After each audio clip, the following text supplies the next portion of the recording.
let's go. Let's start Git.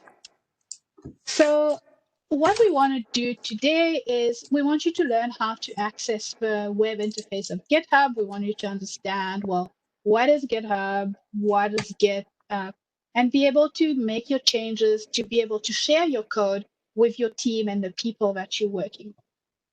And so so today we'll show you the web access of interface of GitHub. We'll show you how to use a command line for using for the basic commands, and we'll show you how to get your repository in and and how to make changes. So a full disclaimer is I copied a lot of this presentation from a presentation that we had from Vancouver Our Ladies a while ago by Tiffany Timbers, and it was a really great workshop. So I didn't feel like I needed to reinvent the wheel. And this was a free license, but I really felt like, I really want to thank Tiffany and Jenny Bryant, who've put a lot of work in putting out good documentation to help us out with learning Git. So why do we need Git? Okay, so I'm sure a lot of you have written reports or a paper or something, or like you're sharing code. So I write my script. Okay, type my script, write those changes, send it to Jasmine. She tries to run it. Oh, it doesn't work here. So she changes. Oh, it doesn't quite do what she wants. And she's like, oh, I'll change this line. She sends it back and she says, okay, now it's JL script one. And I sends it back to me. I'm like, oh, but um, how about I want to add something, and we send it back and forth to each other, and it just ends up a mess, and we like forgot which one is the latest version that we need. And what we get with version control is that we have one file, and the file we try to keep that file as the latest update, and both people are able to, well, I say both, but it can be a team of people are able to change the code and change the documents in the same place, and we have a track record of who changed what and who changed it where. And it really helps integration because it's an active pushing and pulling of the script. So I don't know if any of you have used a SharePoint or Dropbox trying to send stuff to people, and it syncs automatically. And often something happens with the sync or it doesn't quite sync, but this is a very active way of managing this kind of sharing. Okay, so there's lots of resources to learn Git and GitHub online. So what is GitHub? GitHub is essentially it's a website where you can store your files. And there are other websites that do similar thing, but GitHub is very popular amongst developers. It can be used to host websites and blogs. And it's really great as well to look for a function. So often if you are, say you're coding in Python or R and you see a function, you're able to type in a search and see how other people have used it. And maybe I can show you this in a little bit. But then sometimes you'll be like, oh, you're talking about GitHub here, but like, what's Git? So Git is a language we use to talk to GitHub. So if we want to say, hey, send those files to GitHub, the commands that we use are Git commands. And Git it's essentially the program or the software that's used to do this version control. It's the software that helps you manage those version controls and save those files and in a way that tracks those changes. So useful resources for learning Git and GitHub. There's the software carpentry Git cheat sheets, which are great. If you're an R, like Happy Git with R it's good for learning to install Git. There's a lot of good nuggets, but it's really, of course, meant for Git for our users. And there's a lot of really good tidbits for our users where she really takes you through all the steps to integrate Git with RStudio, which is the main environment that our users use. So these are really good websites. I mean, keep those in mind for reference. Sometimes like they can help you fix up some problems. But oh, thanks. I see someone said that the link doesn't work. We will update. Sorry, I should have checked. But we will update those links as well onto like as soon as we're done here. Um, yeah, so like those are really good resources for both using R and Python, and yeah, you can go through those, when you have. Okay, so I think so we said like it would be really great if you could have your GitHub account already. And I think like we had the poll earlier asking like who has a GitHub account, and I think like most people who replied said they had one. So is that still true? Maybe if you don't, yeah, maybe just post us a message if you don't have your GitHub account yet, or if you struggling to get it, because that will be an important part of the next steps. All right, how's that? So, eh, oh, we have some lots of music playing in the background. Okay.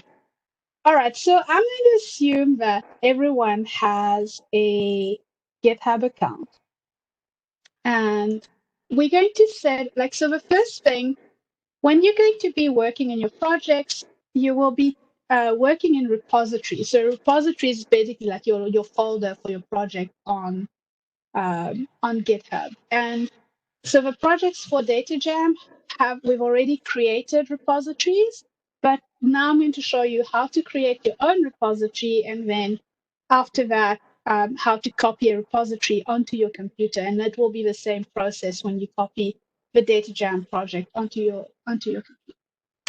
So, okay, so let's go to GitHub. So if you haven't been on GitHub, this is GitHub. Welcome. And it shows a whole bunch of information. It shows the repositories that you've been working on. I've been working on the Vancouver Datajam, and there's a lot of, so it shows the projects. So here we have like, it shows me like projects that I'm interested in seeing. So there's all the projects. So yeah, we're like, okay, why do I do? Um, so if I want to create a new repository, there's this little green button here that says new. I click on it and I can create a new repository, and I can call it, whatever. So for today, I'll be like Datajam live demo. That's my workshop. And I'll have a description. This is a repository I created. Type it, Datajam. And I can decide whether this is a project that I want to share with anyone, or if it's a project that I only want like specific people to see. So for this one, I'm pretty happy for everyone to use it. And I can add a README file, which I'll have to edit to make some like little changes in descriptions, or and I can add a git ignore. A git ignore will be like the specific files that we don't want Git to save, just because they always have random little changes. Especially like say you work in R, there's R Studio files they just change all the time, and you don't want to be sharing that with everyone. You don't really need to track them. So you would usually add those in this git ignore file. And then you can choose a license. So a license will be there's templates, and yeah, you can, and it's essentially you can just say, you can tell people, oh, you can only use this code if you don't change it, you can't use this code, or it's a free for all, use it, do whatever you want with it. And then you create your repository. Okay. So there I am. I have my repository and it's ready to go. And here we have our README, so I can update this and create, and put like better descriptions and change the text and really do a lot more, with it. Let's go back to, yeah. Does anyone, yeah, I would say, yeah, maybe like, let's take a minute and have everyone try create a repository and maybe write in the Google Doc uh, if your repository worked out. Were you able to create your repository?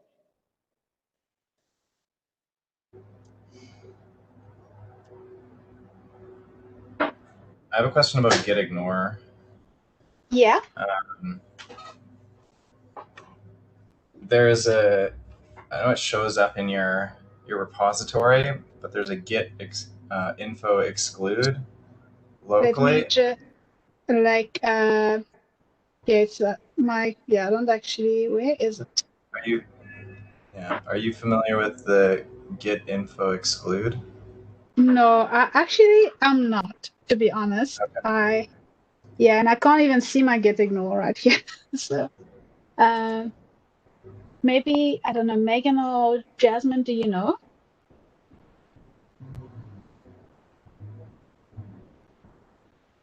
What do you mean? Like, what does a Git info exclude do? Or So git ignore shows up in your repository. So okay. it's shared. It's a shared file that um, like ignores commits and pushes to the Hmm. repository, but the git info exclude is for each person. It's like personally and held locally on your computer and ignores files. Um, but I just don't really know how it works, if any different, to the git ignore file. So I was just going to ask if you knew. Yeah, Nah, I can answer that, Raïssa. yeah, So please go ahead. they're the same thing. They're just two different paths, and they both. So the piece of Git that does the ignoring looks at both of those areas before it decides what to exclude or include. So how do you add like say I wanted to ignore a file um, using the git info exclude?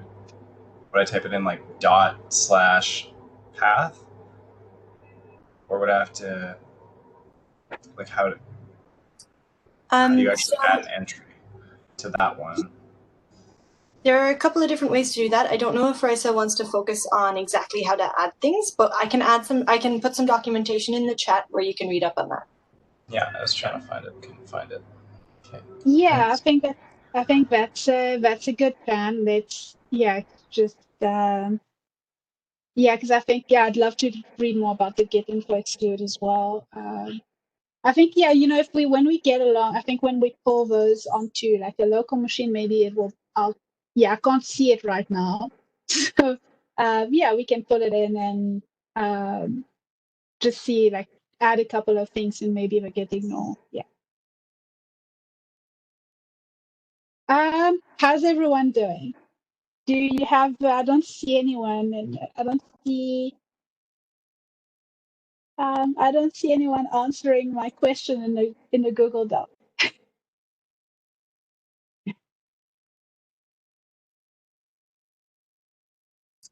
Raïssa, it looks like people can't edit. Oh, okay. Let's see. Oh, that's yeah, let me change back. Thanks, Megan. No problem. And Thanks, Nabia, for calling that out. perfect. There we go.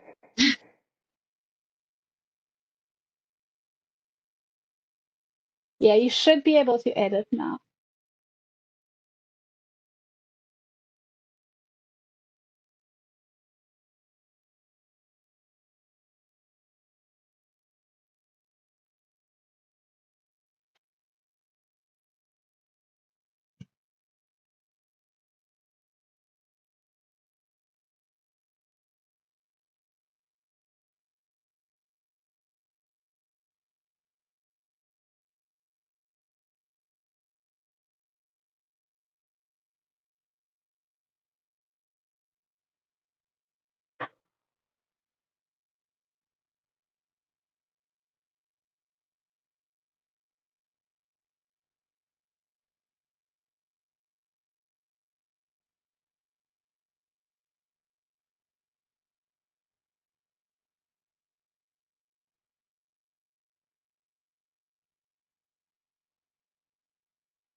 Yeah, so we'll give it a minute. I think it's, yeah, people are managing, like from like a couple of responses that that that we're seeing.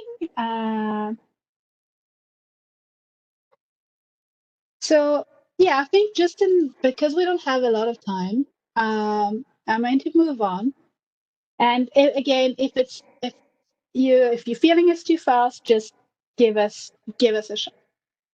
All right. So now, okay, I have this up here, but it's not on my computer, right? So how do I get this onto my computer?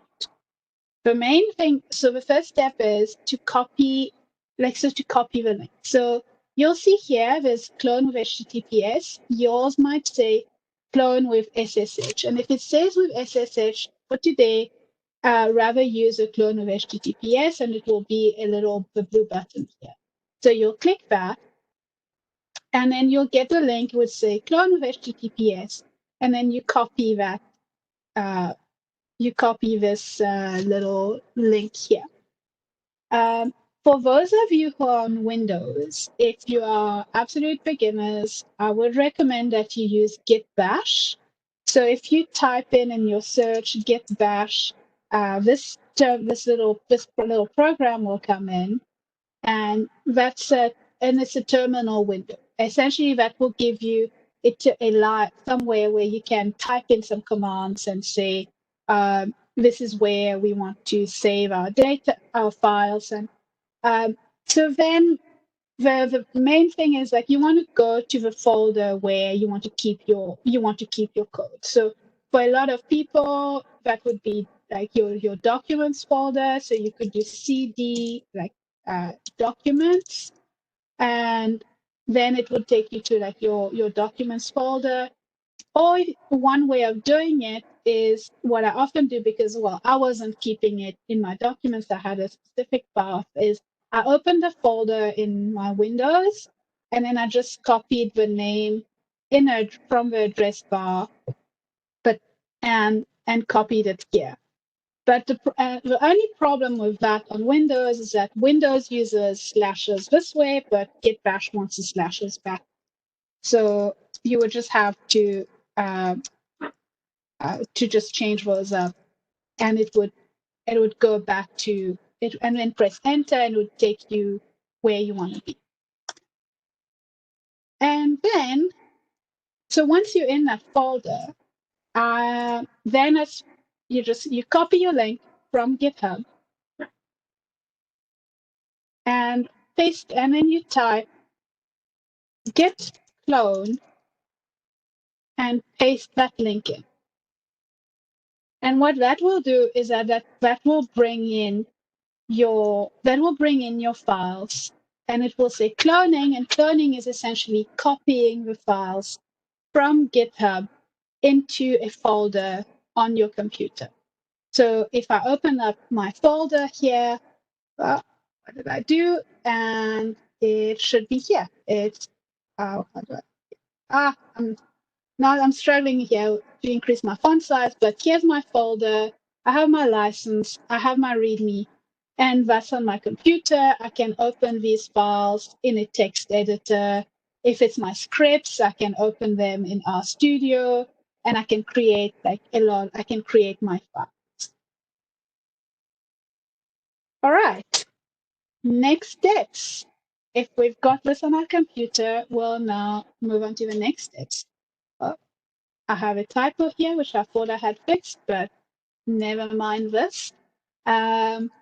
So there's a couple of ways that you can edit your changes to your files. One, you can edit your files directly on GitHub, or you can change the files that that you have on your computer, and then you push those changes back to GitHub. And push is it's very much Git speak. So it's a word that you will hear a lot when you're talking to people about Git. They'll be like, have you pushed your changes? So that means, have you said to Git, hey, I've made changes on my computer. Did you send this back to GitHub where everyone else can see it, or where it's backed up? So let's try editing files directly on GitHub. Here. All right. So if I wanted to edit this README file, I can click on the little pencil up here. And when I click this pencil, it opens up the file and I can type, here I am making changes during the day. And hopefully this is still fun for everyone. Yeah. Great. Happy with my changes. And then, so I've got all of this. I can preview. Oh, that looks great. That's a nice little sentence. I can add that to my README. And then this brings us to the next, to one of the next important things about changes in Git. It's committing changes. Commit is another important Git keyword. It's like, yes, I have made these changes. I'm committed. I'm married to this change now. But that's not true because you can always reverse it. I mean, shit happens. So you can always reverse changes. That's a great thing about Git is if you think, oh, I've broken my code, I don't know when did I break my code. When you've done that commit, you can always revert back to a previous version and be like, oh, it was that commit. But for here, we want to commit our changes. We're happy with this. And we want to include what we call the commit message. And here there's already one. And we can say updated README. But this is basically where you say, oh, this is a change that I have done. I added a couple of sentences. They were very important, And it's like, especially when you're collaborating with people, you really want to say what you have done because someone will be like, oh, Raïssa edited code, but like, where, which script? Why did she even do this? Especially, Raïssa's on holidays on the beach. She doesn't want a phone call, be like, hey, why did you do this? So you want this up here and you want it to be like short so that you're not writing an essay, but you want it simple. And then you commit your change and it's like, go. That commit is done and the changes are in Git. And we can see a history of our files. Of here, we can see, I made an initial commit, which is when I created the file. And this is where I updated the file. And if someone else had updated the file, we would see this. We would see this in here as well, and we can see when someone updated the files, and we can choose which versions we want to keep.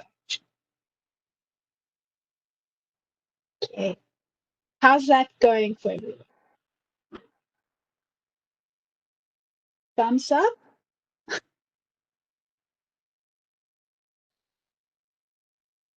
All right, good. Next. So, okay, I think I did miss a step, and was everyone able to clone the files on their computer, or did that cause trouble?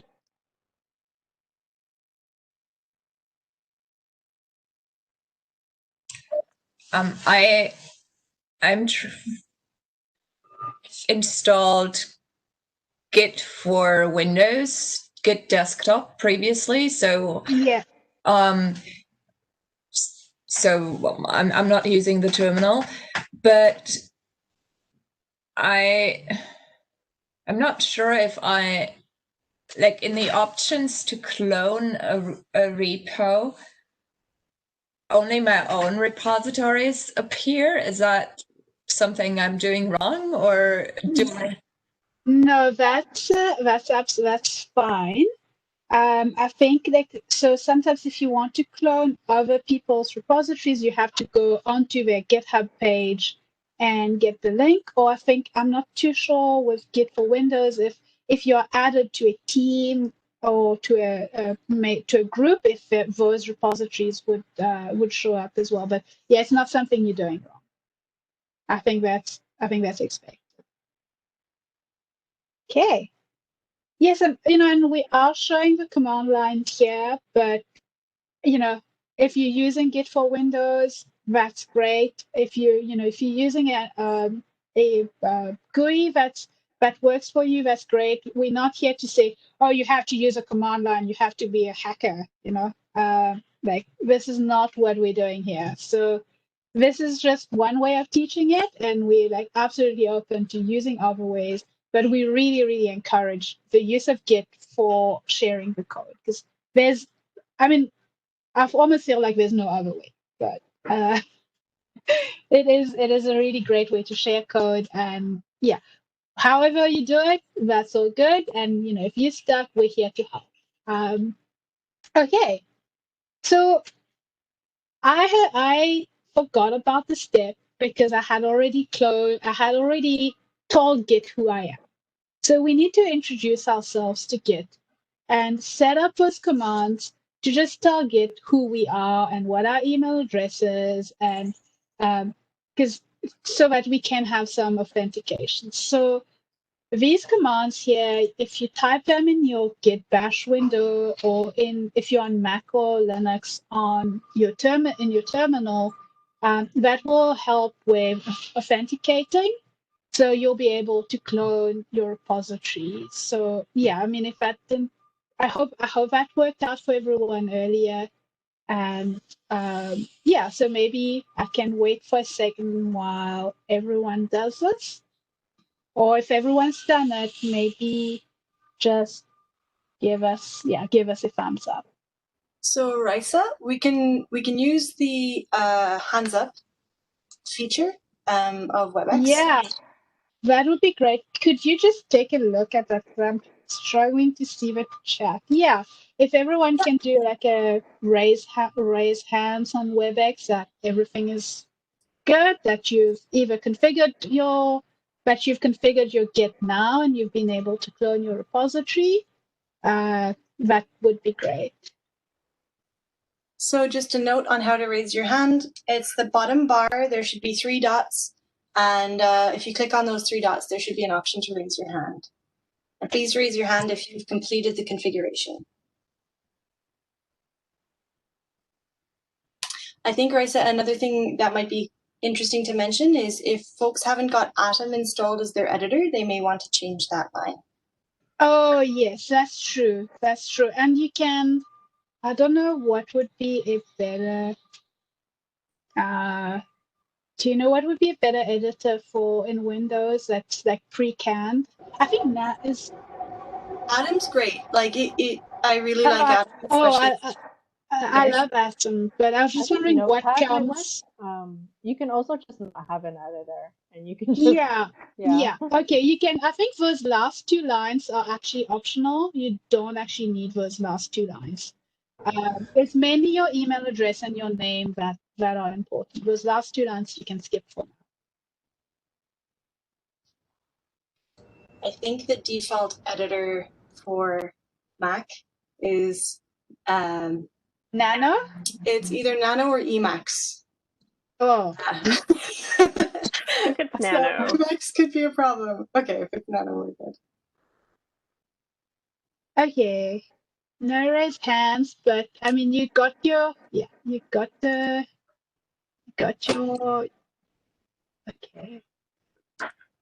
All right. I'm not seeing raised hands. Is that a bad sign or is this a good sign?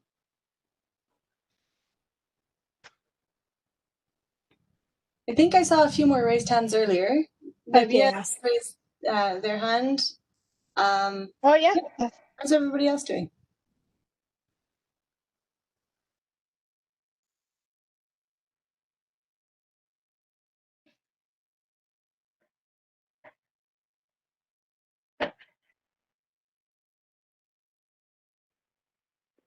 So we have a question in the chat asking, how do we know if the configuration worked? That's a good question. So I think I think you'll be able to when you do your git clone. Yeah, and I think when you do your git clone, it will be able to. That will work. So then you know that everything is fine on your configuration. That's the best way. That's the easiest way of testing it, is to just go and clone your repository.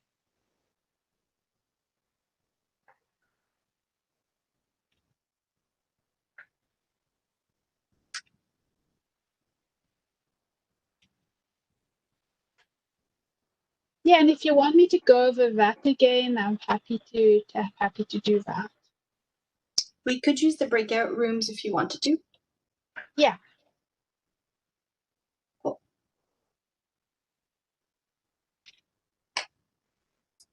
All right. Yeah. So I think I'm going to move on. Again, we have 20 minutes left, so there's still a couple of things to show. So if you would like, yeah, so I'm going to move on. And if you feel like, if you're a bit stuck, we have breakout rooms that Jasmine and Megan can help you in. So they can help you out in the rooms and just try to help figure out what's happening on your side. All right. So how do we make changes? Look, so I'm going to open R Studio because, well, I'm from R Ladies and I've been an R person. But you can open your README file in whatever whatever document you want, in whatever document editor. So I'm going to go to R Studio and I'm going to close all of this that I had open earlier. So I had other stuff open, but I'll open something new. So I'll open my file, my README file, which was, sorry about all of that. Oh man. And it's Datajam live demo. Here I've opened my file. And you can see here, actually, I don't have the changes that I made on the website because they're still on the website and I never told Git, hey, bring those changes that I did on GitHub back to my computer. So the way to do this is what we call a pull. So if I go back to my Git bash window and I say git pull, this is not the right folder, that's why. And it's, what is, so when I go to I have to go to the folder, Datajam live demo, and I say git pull, and that will bring the changes that I had done earlier on the website, and here they are. And this is the same process. So say someone else, you were collaborating with someone else and they made changes and you need to bring their changes into your computer, onto your code. You would commit your changes and say git pull. So now let's do some changes in this file. We'll be like, oh, well, today is the 12th of September and I'm pretty happy that I'm inside because it's smoky out. So I'll put this in and I'll save my file. And if I want to, and now I have made a change. So how do I get this back to GitHub and to my collaborators? So I've saved it, I've changed it, and I've saved it. And if I go to my Git bash window, which is getting a bit full, how do I clear everything? How do I clear? Forgot how to clear everything. Just type clear. Clear. Is it clear? I was like, yeah, I'm sure it was simple. Yeah, so type clear and it erases all the stuff that has happened before. So now I'm like, okay, I've done changes. Where have I done changes? I can use git status, and git status will say to me, oh, hey, you have this file that's modified. And what do you want to do? So since I have this file that's modified, I will say, oh, add this to my staging area. And the staging area is like, oh, I'm making changes and here are the files. It's like my little box that I'm going to send over. Put those files in this little box and then send them over. So I'm going to say git add and type readme.md. And that will say, okay, put the file readme.md in my staging area. It will do that. And if I say git status again, it will say, it will be green, and it means that this file is staged and it's good to go. I can send it. Then I will say git commit, which is like, as we've talked about, committing is like we actually like sticking to this change now. -m, and -m means dash message, because we're going to say to put a little message about what are we committing. And I'll say, oh, I added the date to the readme. And it's between inverted commas, and then I'll say enter, and I'll say, okay, I've committed the file. But this is still just on my computer. So now to send it back to GitHub, we'll say git push. And this, it's working, and it's resolving, and it says, oh, okay, that's all done. It should be on GitHub. So if I open up my GitHub repo here, there you see the change that I made on my computer is in the README file, and it's all there. And now anyone else who's sharing this repo with me can have access to this change. Okay.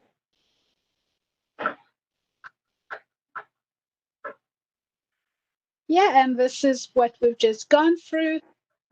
Leave that here. I'm going to leave it just for a little bit, and we're going to try and move on a little bit quicker. Just because, as I said, there isn't a lot of time. All right, how are we doing? Okay. All right. So, and you all have access to this, so you can always go back, and I'll keep repeating there's a Slack channel for Git help. Just feel free to ask us any questions you have. Okay. Yeah, and we've gone through how do I know if I've made changes, and git push local changes. Yeah, we've gone through this one. And we've gone through this one. So into problems. I tried to push, but it got rejected. And often it happens, and I'm going to demo how this can happen. So very often a push will get rejected if there's a conflict that the computer doesn't know how to resolve for itself. So say two people edited, so I'm going to edit on the website as if I was my own collaborator.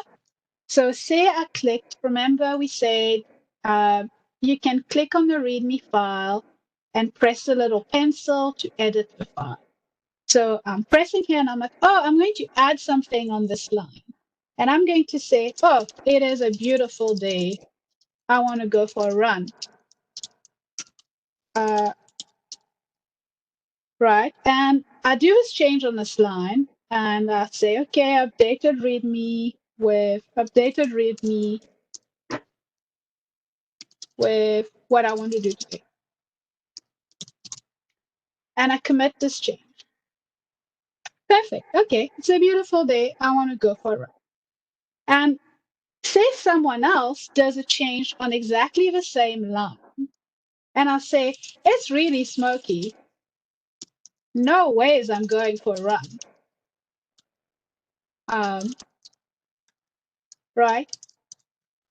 So now I save this. We're working at the same time. I save this, and I say, okay, now I'm going to commit this change, git add, and I know which file I've saved, so I'm not going to look into it again. I say git add readme, git commit, and updated with weather info, something useful. And then I'll say git push.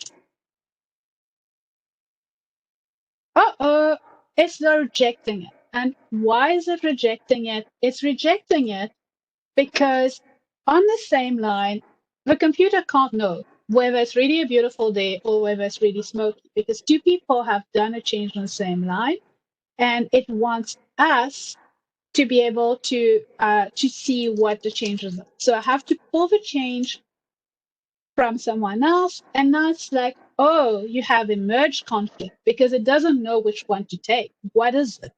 So if we go to the file, you will notice that there's this here that says head, and it's 7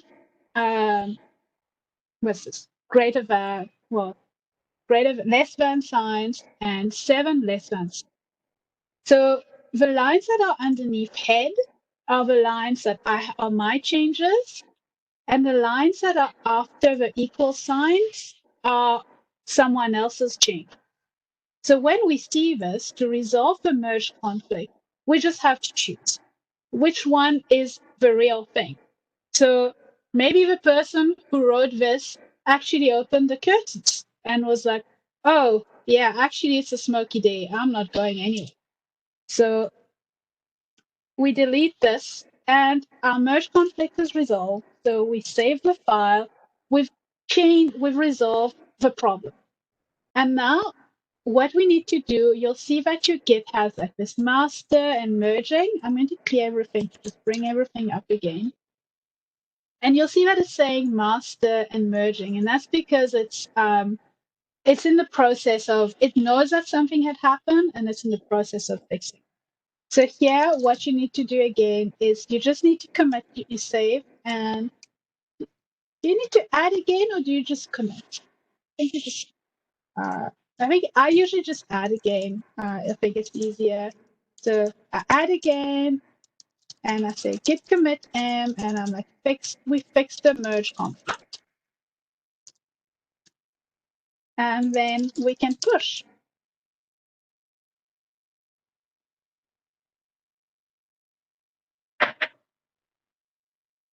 That, and when we go back to the website, that will be the version that's available for everyone to use, and that's the kind of, well, the accepted or approved version, or whatever we want to call it.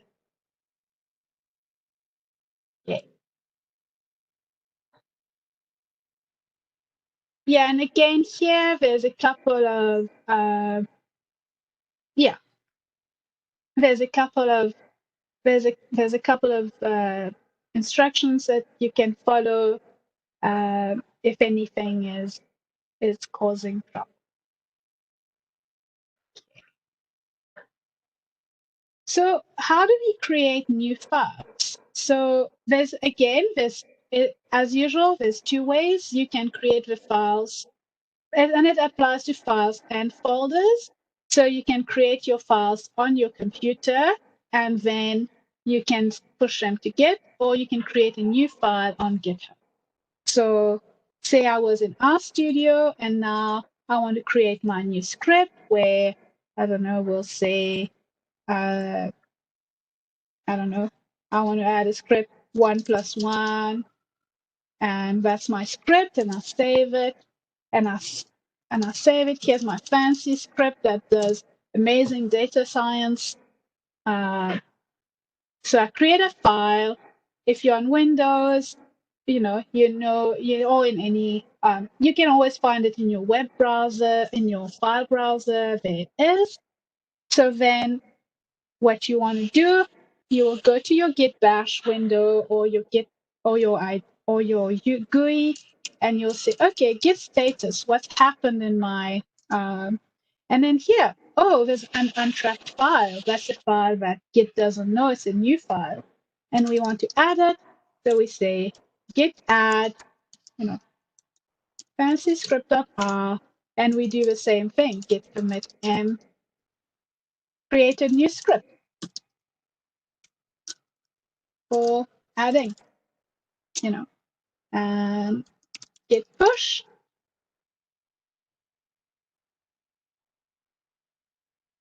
That will be, and if we go to our repo, there's my fancy script. It's all there, and all the files are there. So that's a really easy way to add a file. And you can also add a file by clicking the Add File button here.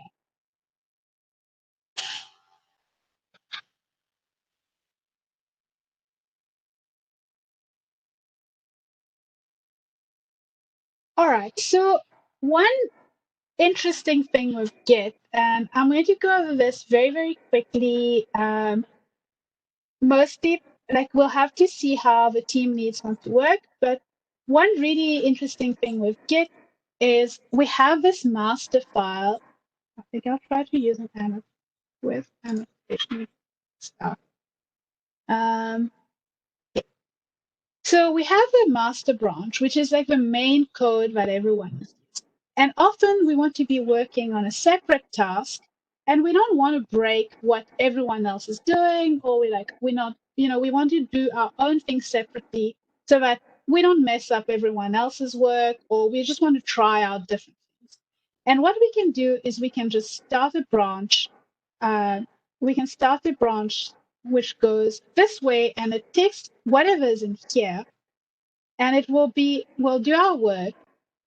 And once it's done, other people are carrying on their thing, then we add it back here. And someone else can do the same thing. They can be working on their own task, and it's here, and then they join it back. So that way, no one is breaking anyone else's code, and then you can merge, like you can fix your merge conflicts in the same way at a later stage. So I'm going to show you how to create a branch. So first I'm going to clear all my annotations here. Okay, so how do we create a branch? Okay, so one easy way to create a branch is if we go back to our Git bash and we say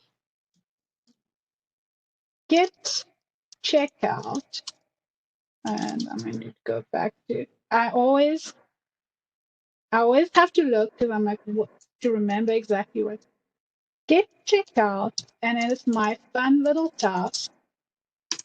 And what this will do is it will copy all of the files that you had in your main branch, and it will be a copy that you have, and you can do whatever you want with those changes. And all of your files will be like the way like that you're working with, and you won't be seeing the changes that are happening in the master branch. So in that case, I can just go and I can update my fancy script, and I can say X is 3, Y is 5. My fun task was to say X plus Y is Z, and print Z. That was my task, right? And so now if I want to commit these changes, I can go git commit. I can go git add, and fancy script, and we can do git commit m, updated my fancy script.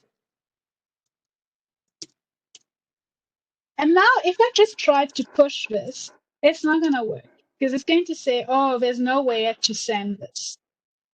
Essentially, it's because I didn't create the branch on the website, but Git is really helpful, and it tells me, okay, use this to make the branch on the website as well.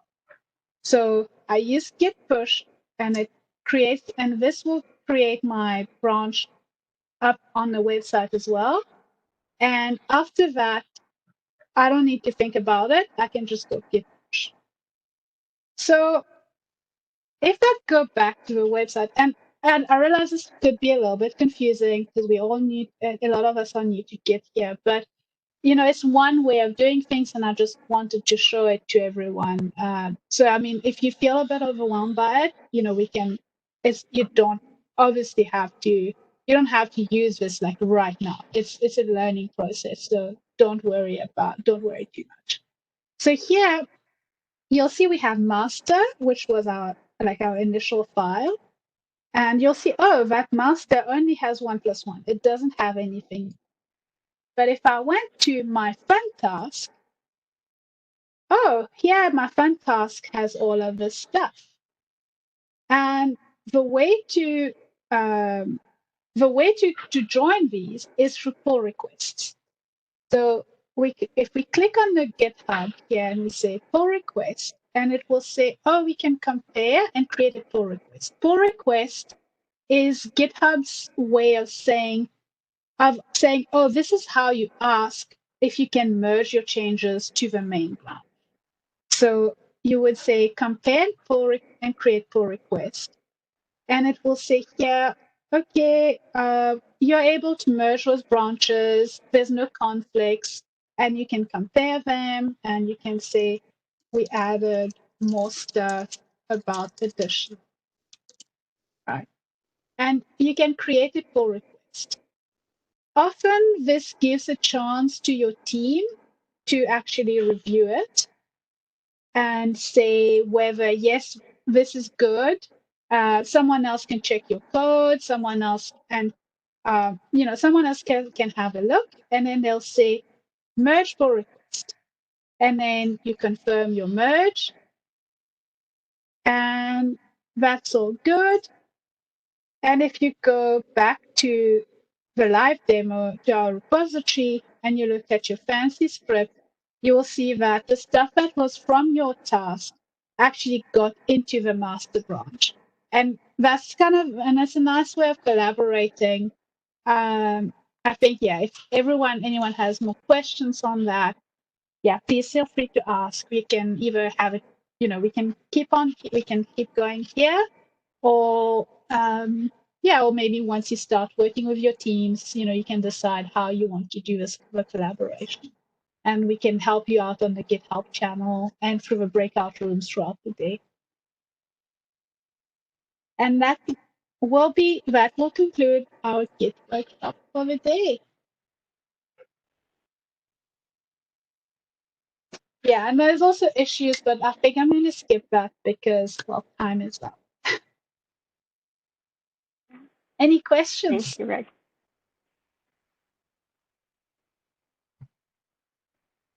Give Raïssa a virtual round of applause for such a great workshop and getting everybody oriented with Git and GitHub. Hopefully everybody will be at least a little bit more prepared for going into collaborating with the rest of your